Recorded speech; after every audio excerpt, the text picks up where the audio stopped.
saudara-saudari yang terkasih dalam Yesus Kristus, kembali kita akan merenungkan kebenaran firman Tuhan pada saat ini.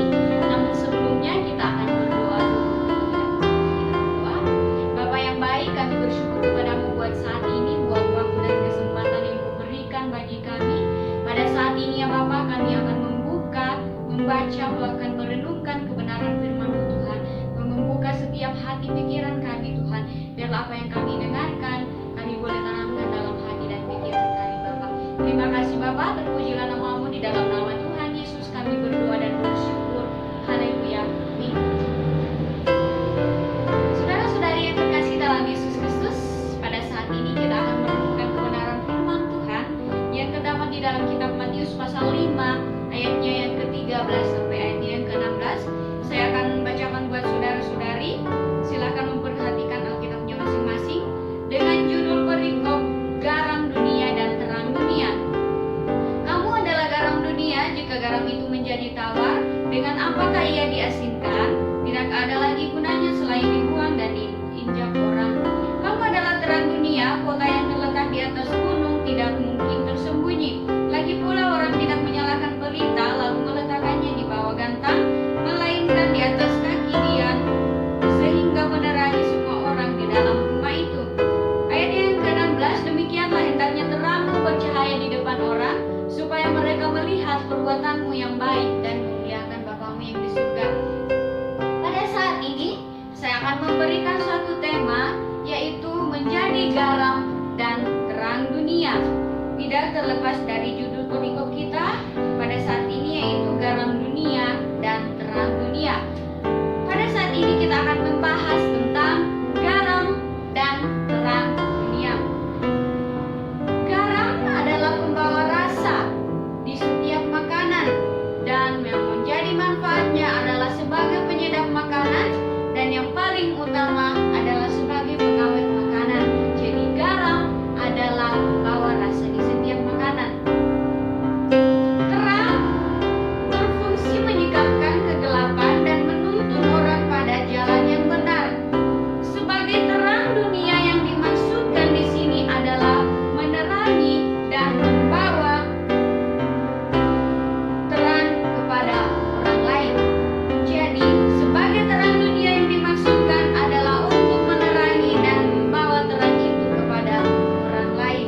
Nah, saudara-saudari yang terkasih dalam Yesus Kristus, bagaimana kita bisa menjadi garam dan terang dunia bagi setiap orang-orang yang ada di sekitar kita, yaitu dengan melakukan perbuatan-perbuatan yang baik, supaya dapat dilihat untuk menjadi kebaikan bagi orang-orang yang ada di sekitar kita. Dan bagaimana kita bisa menjadi terang bagi orang-orang yang ada di sekitar kita, yaitu dengan kita harus memperlihatkan bagaimana sikap kita, perilaku kita, tindakan kita harus sesuai dengan kehendak Allah, harus sesuai dengan kebenaran firman Tuhan. Nah, fungsi terang yang di dalam diri kita adalah dapat membawa orang-orang kepada Kristus, dapat membawa orang-orang mengenal Kristus. Nah, saudara-saudara yang terkasih dalam Yesus Kristus, hidup kita adalah hidup yang berarti karena telah ditebus dari darah Yesus. Maka dari itu kita seharusnya sebagai umat pilihan Allah, atau umat yang sudah dipercayakan oleh Allah, kita harus bisa menjadi sarana dan menjadi dampak bagi orang-orang yang ada di sekitar kita. Kita harus bisa menjadi sarana dan menjangkau orang-orang untuk mengalami anugerah yang sama, anugerah yang diberikan kepada Tuhan oleh setiap kita.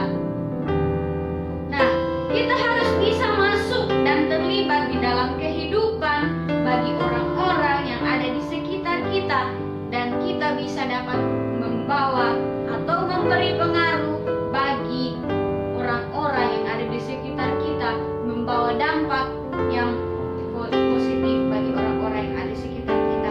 Firman Tuhan yang harus kita nyatakan di dalam hidup kita, yaitu bagaimana kita bisa menjadi garam dan bagaimana kita bisa menjadi terang bagi orang-orang yang ada di sekitar kita.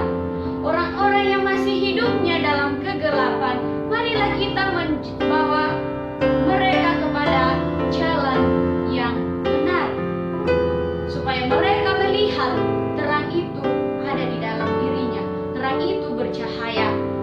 Nah, saudara-saudari yang terkasih dalam Yesus Kristus, jadilah peka dan tolaklah segala tindakan yang tidak sesuai dengan kebenaran firman Tuhan. Jadi bekalah terhadap apa yang Tuhan anugerahkan bagi kita, yang Tuhan percayakan bagi kita untuk bisa menjadi garam dan terang bagi setiap orang yang ada di sekitar kita. Jadilah pribadi yang mengandalkan Tuhan, karena bila kita setia melakukan kebenaran firman Tuhan dan mengikuti jalannya, maka kita bisa memberikan pengaruh yang baik, pengaruh yang positif bagi orang-orang yang ada di sekitar kita. Kita harus menjadi manusia yang dibutuhkan oleh orang lain.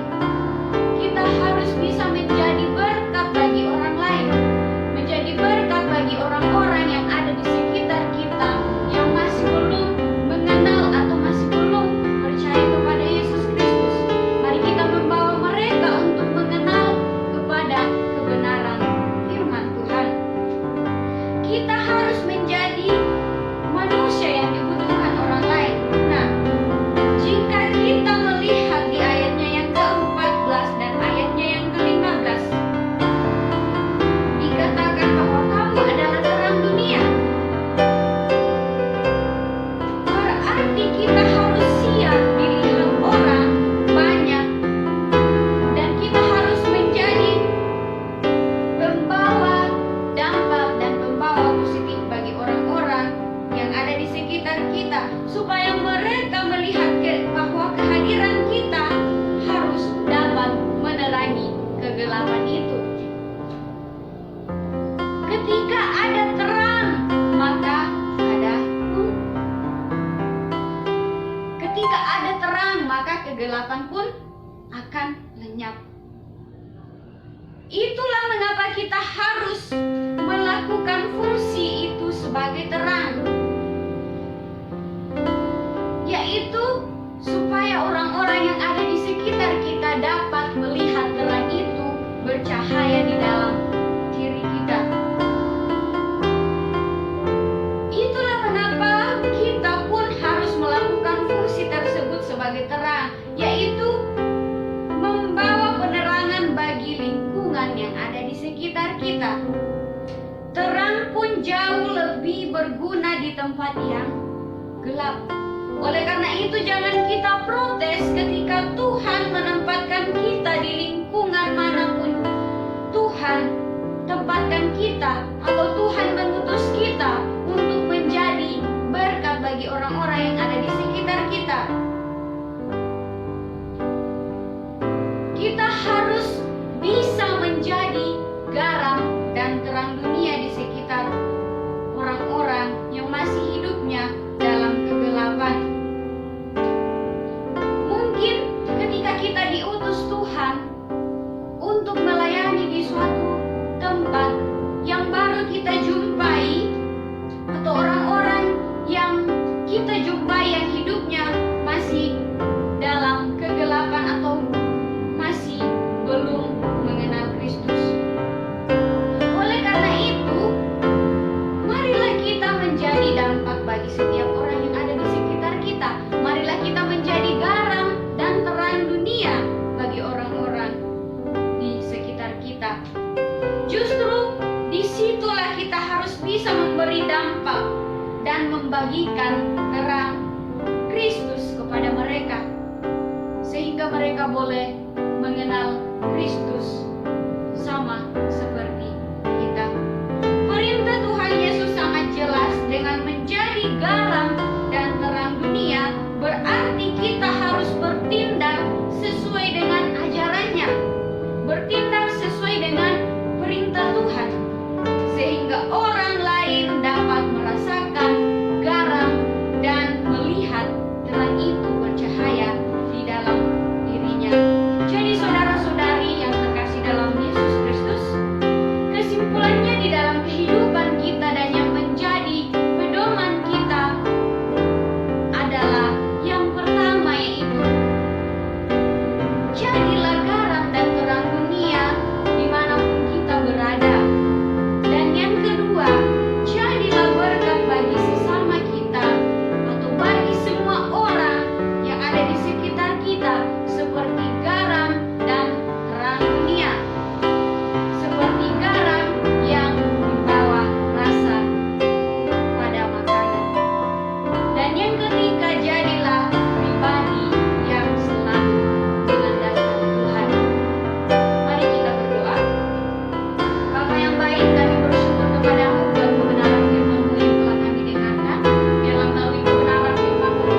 kami untuk menjadi terang dan menjadi garam di setiap orang-orang yang ada di sekitar kami, Bapa. Terima kasih, Bapa. Terpujilah namamu. Di dalam nama Tuhan Yesus kami berdoa dan bersyukur. Haleluya. Amin.